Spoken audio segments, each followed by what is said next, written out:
Magandang araw mga kapatid. So ngayon po ay araw ng Lunes, Monday of the first week of Lent. So ang atin pong pagbasa mula sa aklat ng Levitico. Sinabi ng Panginoon kay Moises, sabihin mo sa buong kapulungan ng Israel, magpakabanal kayo, sapagkat akong Panginoon ay banal. Huwag kayong magnanakaw, manlilinlang, o magsisinungaling. Huwag din kayong manunumpa sa aking pangalan ng walang katotohanan, pagkat iyon ay paglapastangan sa ngalan ko. Ako ang Panginoon. Huwag ninyong dadayain o pagnakawan ang inyong kapwa. Huwag ninyong ipagpaliban ang pagbabayad sa inyong pinapagtrabaho. Huwag ninyong aapihin ang mga bingi at lalagyan ng katitisuran ang daraanan ng mga bulag. Matakot kayo sa Diyos. Ako ang Panginoon. Huwag kayong hahatol ng walang katarungan upang pagbigyan ang mahirap o suyuin ang mayayaman. Huwag ninyong ipamamalita ang kasiraang puri ng inyong kapwa, ni saksi laban sa inyong kapwa, upang ipahamak lamang siya. Ako ang Panginoon. Huwag kang magtatanim ng galit sa iyong kapwa. Sa halip, pangaralan mo siya. Sa gayon, hindi ka magkasala dahil sa kanya. Huwag kang maghihiganti o magtatanim ng galit sa iyong mga kasamahan. Ibigin mo ang iyong kapwa gaya ng iyong sarili. Ako ang Panginoon. Ang salita ng Diyos. Salamat sa Diyos. Ang mabuting balita ng Panginoon ayon kay San Mateo. Pinupuri ka namin, Panginoong Hesukristo.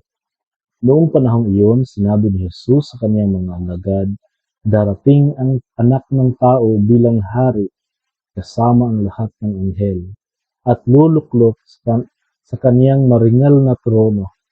Sa panahong iyon, matitipon sa harapan niya ang lahat ng tao. Sila'y pagbubukod-bukurin niya tulad ng ginagawa ng pastol sa mga tupa at mga kambing. Ilalagay niya sa kanyang kanan ang mga tupa at sa kaliwa ang mga kambing. At sasabihin ng hari sa mga nasa kanan, hali kayo, mga pinagpala ng aking ama. Pumasok na kayo at manirahan sa kahariang inihanda para sa inyo mula pa nang likhain ang sanlibutan. Sapagkat ako'y nagutom at inyong pinakain, nauhaw at inyong pinainom. Ako'y isang dayuhan at inyong pinatuloy. Ako'y walang maisuot at inyong pinaramtan. Nagkasakit at inyong dinalaw. Ako'y nabilanggo at inyong pinuntahan. Sasagot ang mga matuwid, Panginoon, kailan po namin kayo nakitang nagutom at aming pinakain, o nauhaw at aming pinainom?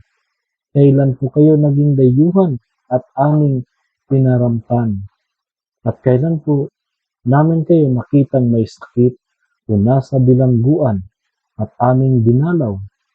Sasabihin ng hari, sinasabi ko sa inyo, nang gawin ninyo ito sa pinakahamak sa mga kapatid kong ito ay sa akin ninyo ginawa. At sabihin naman niya sa mga nasa kaliwa, lumayo kayo sa akin, mga sinumpa. Kayo'y sa apoy na di mamamatay, na inihanda para sa diablo at sa kaniyang mga kampon.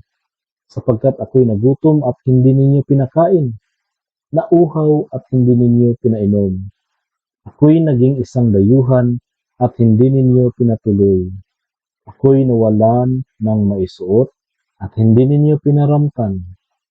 Ako'y may sakit at nasa bilangguan at hindi ninyo dinalaw.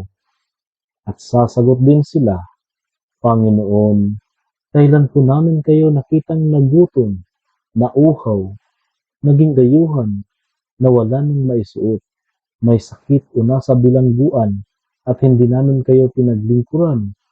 At sasabihin sa kanila ng hari, sinasabi ko sa inyo, ng pagkaitan ninyo ng tulong ang pinakahamak sa mga ito, ako ang inyong pinagkaitan.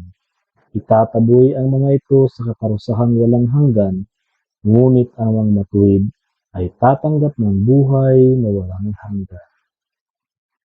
Mga kapatid, ang mabuting balita ng Panginoon. Pinupuri ka namin, Panginoong Hesus Kristo.